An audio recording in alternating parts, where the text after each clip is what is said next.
Hello friends, good morning সবাইকে। তোমরা কেমন আছো? আশা করি তোমরা সবাই ভালো আছো। তো বিগত মাস চারেক ধরে আমি তোমাদেরকে ঠিকভাবে ভিডিও দিতে পারছি না, কারণ একটাই, আমার শাশুড়ি মা, এই যে আমি হাত ধরে নিয়ে যাচ্ছি দেখতে পাচ্ছ।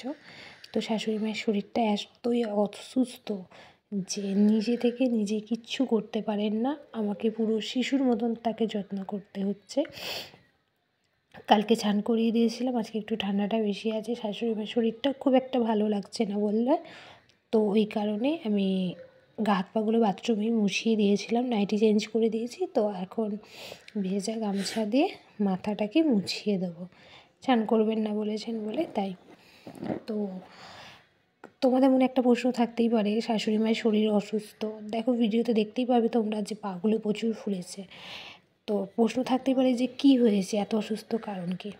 তো শাশুড়ি মায়ের দুটো কিডনি ড্যামেজ, হার্টের কন্ডিশন একদমই খারাপ, 100%-এর মধ্যে 13% পাম্প করছে, লিভারটা ড্যামেজ হয়ে গেছে, সারা শরীরে জলে ভর্তি।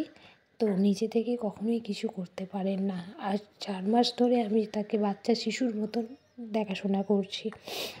তুমি সামনে থেকে ভিডিওটা দেখালে তোমরা বুঝতে পারো। তো দেখো শাশুড়ি মায়ের চোখের পাতাগুলো যেভাবে জল জমেছে, সারা বডিতে এইভাবে জল জমে আছে, পাগুলোতেও পুরো সেই রকম সেম জল জমে আছে, নিজে থেকে কিছু করতে পারে না।